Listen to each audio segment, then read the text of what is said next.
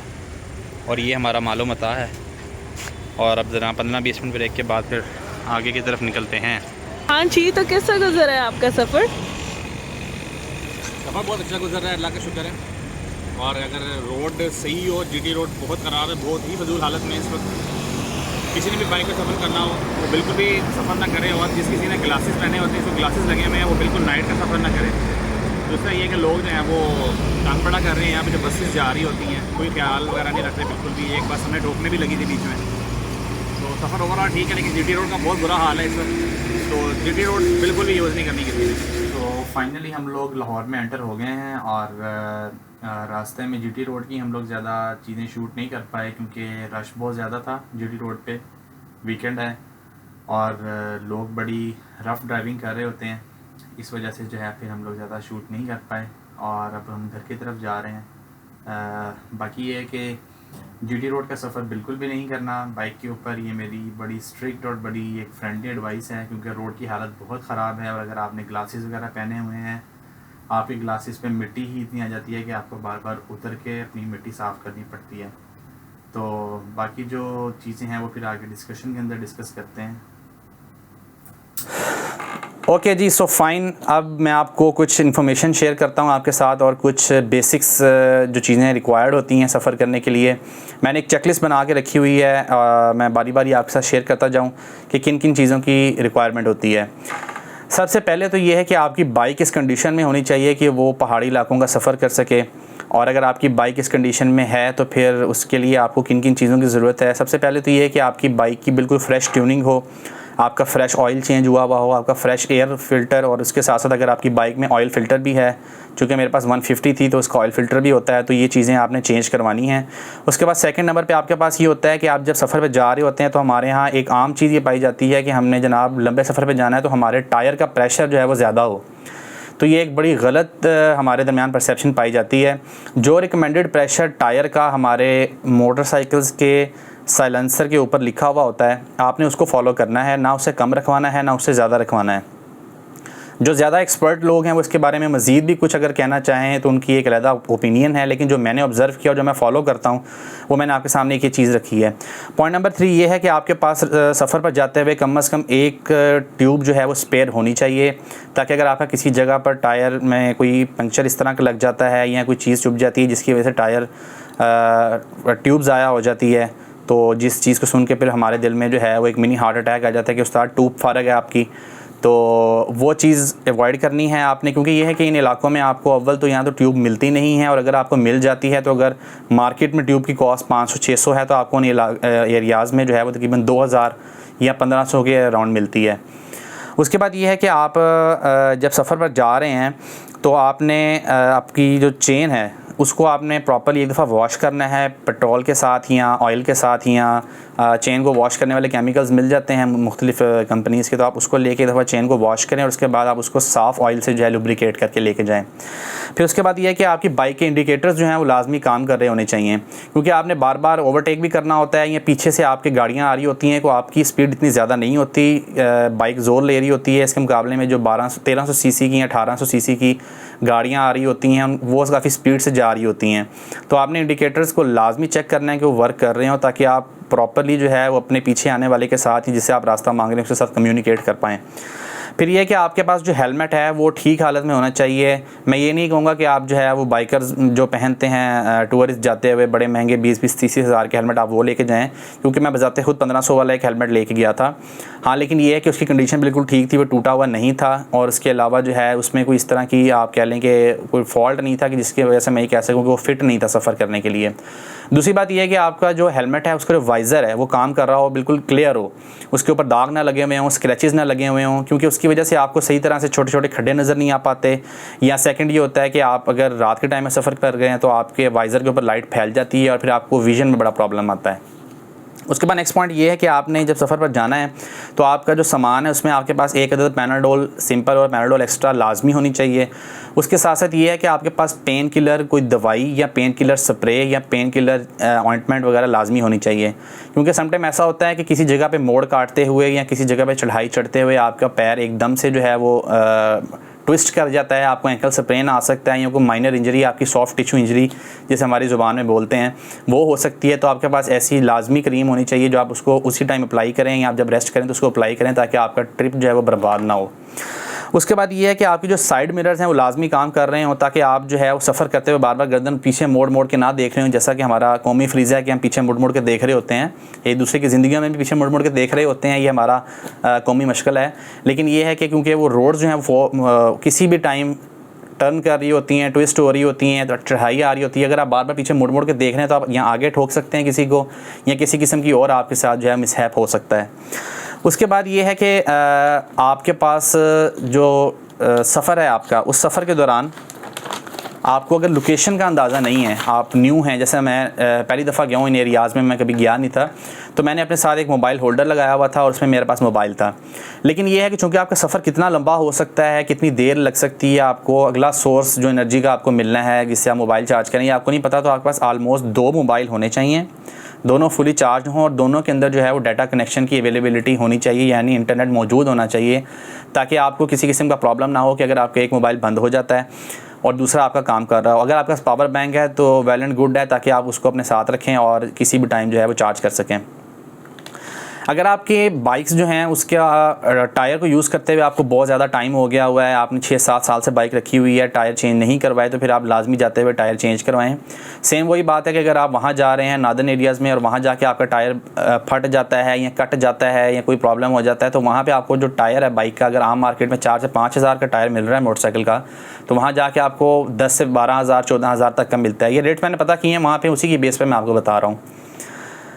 फिर ये है कि आप अगर स्मोकिंग करने वाले हैं तो फिर आपने अगर आपको स्मोकिंग का बहुत दिल कर रहा है तो फिर एक एडवाइस स्मोकर्स के लिए ये है, क्योंकि स्मोकिंग करने की वजह से बाज़ औक़ात ये है कि आपका ब्लड प्रेशर हाई हो जाता है और आपने अगर स्मोकिंग करनी भी है तो आप स्मोकिंग करके 10-15 मिनट आराम करें और उसके बाद अपना सफ़र दोबारा शुरू करें।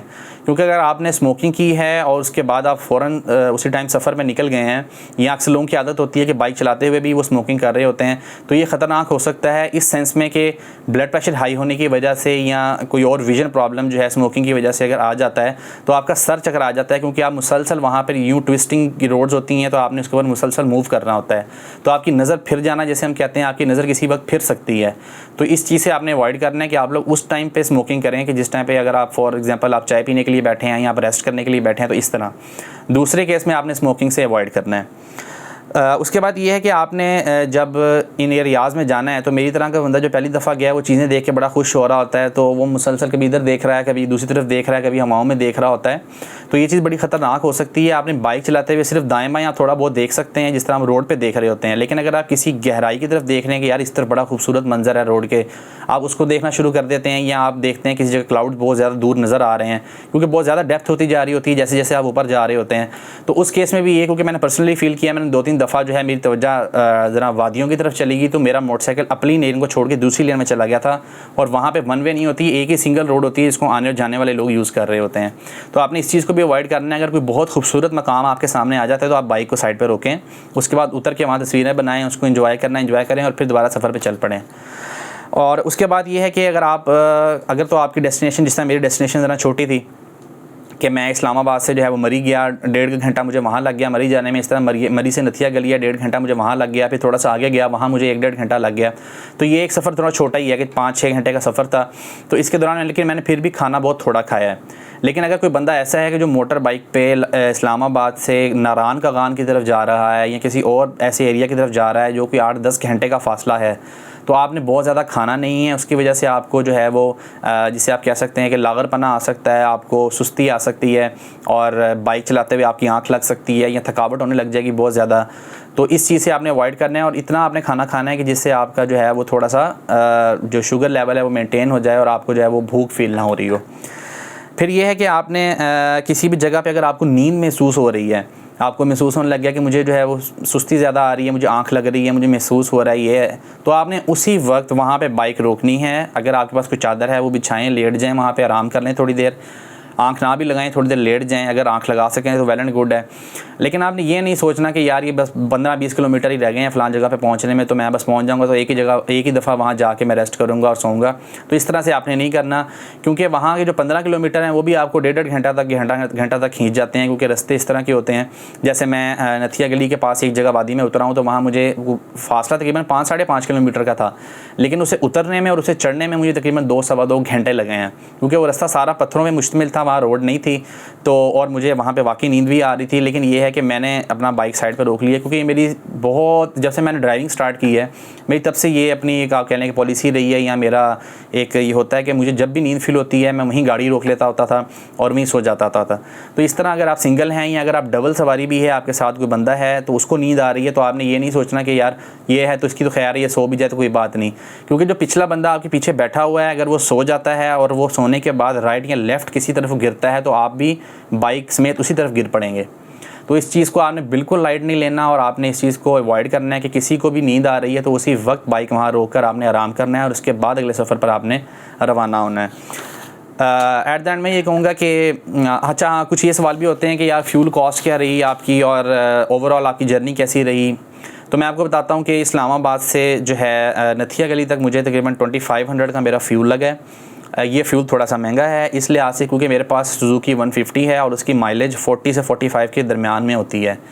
तो 40 से 45 के दरमियान होने की वजह से जब पहाड़ी इलाकों में मैं गया हूँ तो वहाँ जाके बाइक का बहुत ज़्यादा ज़ोर लग रहा होता है और मेरे साथ हम लोग डबल थे, हम 2 बंदे थे, तो उसकी वजह से भी बाइक को बहुत ज़्यादा ज़ोर लगाना पड़ रहा था बार बार और हमारा फ़र्स्ट एक्सपीरियंस था, तो ये भी थोड़ी हमें अंडरस्टैंडिंग नहीं हो पा रही थी कि हम किस गियर में बार बार रख के बाइक चलाएं, कि दूसरे में रख के चलाएं या तीसरे में रख के चलाएं, क्योंकि दूसरे में रखते थे तो तीसरे की तरफ शिफ्ट होने वाली उसकी हालत होती थी और तीसरे में जाते थे तो लगता था दूसरे की रिक्वायरमेंट थी, तो इस वजह से फ्यूल काफ़ी हमारा ज़ाया भी हो गया। दूसरा ये था कि लाहौर से इस्लामाबाद तक कितना फ्यूल लगा है, वो हमारा तकरीबन 2500 का लगा है, वो भी क्योंकि तकरीबन 300 किलोमीटर का फासला है जीटी रोड से। और उसके बाद ये था कि हम लोगों ने नाश्ता किया वहाँ जाके, तो वहाँ पे हमें नाश्ता हमें तकरीबन 1000 का राउंड पड़ा था, हम 2 बंदों को आराम से खुला डुला हमने नाश्ता किया था नथिया के लिए करीब जाकर। फिर उसके बाद ये है कि हम लोग वहाँ पे एक वादी में नहीं, हम लोग एक आबशार के पास गए थे जो गवर्नर हाउस के पास है नथिया गली में। वहाँ पर हम लोग गए हैं, तो वहाँ पर तकरीबन हम लोगों ने कुछ थोड़ा अपने आप को रिलैक्स करने के लिए चाय वगैरह और फ्राइज़ वगैरह मंगवाए थे, तो 700 हमें वो पड़ गया था।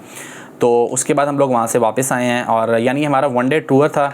हम लोग सुबह 6 बजे निकले हैं और उसके बाद रात को हम लोग तकरीबन 11 बजे घर वापस इस्लामाबाद आ गए थे। मेरे साथ मिसिस थी मेरी, उनकी तबीयत कुछ ख़राब भी हुई बीच में। उसकी रीज़न ये भी थी कि हम लोग 2 दिन से सोए नहीं थे, क्योंकि हम लोग रिसेंटली इस्लामाबाद शिफ्ट हुए हैं, तो शिफ्टिंग के काम भी थे और उसके अलावा ये भी था कि हम लोगों की ज़रा सोने की रूटीन और जागने की रूटीन ख़राब थी, तो हम लोग सोए बगैर ही ऐसे ही निकल पड़े थे अचानक से। तो मिसिस मेरी बार बार सो रही थी, तो मैंने फिर अल्टीमेटली बाइक एक साइड पर रोक के हम लोगों ने 1 घंटे का स्टे किया। उतनी देर में वो थोड़ा सा सो के फ्रेश हो गई, तो उसके बाद हम दोबारा सफ़र पे निकल पड़े थे।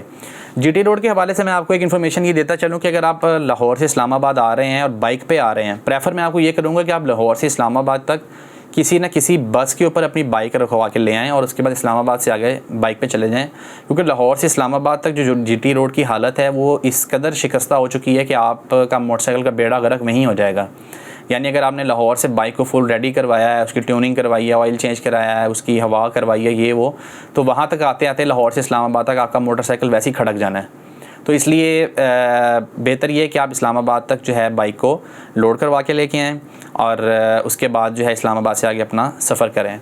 फिर ये है कि घबराने की इसमें कोई ज़रूरत नहीं है, क्योंकि लोगों के जहन में मिथ यही होती हैं कि यार फैसिलिटीज़ अवेलेबल होंगी या नहीं होंगी, बाइक ख़राब होगी तो क्या होगा, पंचर होगी तो क्या होगा, इस तरह की चीज़ें। तो जहाँ तक मैं गया हूँ वहाँ तक मैं आपको ज़रूर बताता हूँ, और थोड़ा सा मैंने अपने जो दोस्तों से नॉलेज गेन किया उसके मुताबिक भी, कि आपके पास जो जिस तरह अब मैं इस्लामाबाद से नथिया गली गया हूँ, तो इस्लामाबाद से नथिया गली तक जाते हुए रास्ते में मरी आ रहा है, डोंगा गली आ रही है, झिंगा गली आ रही है, इस तरह के स्पॉट्स आ रहे हैं। तो वहाँ मैकेनिक भी बैठे हुए हैं, अगर आपके मोटरसाइकिल में कोई टेक्निकल प्रॉब्लम हो जाता है आप ठीक करवा सकते हैं वहाँ से।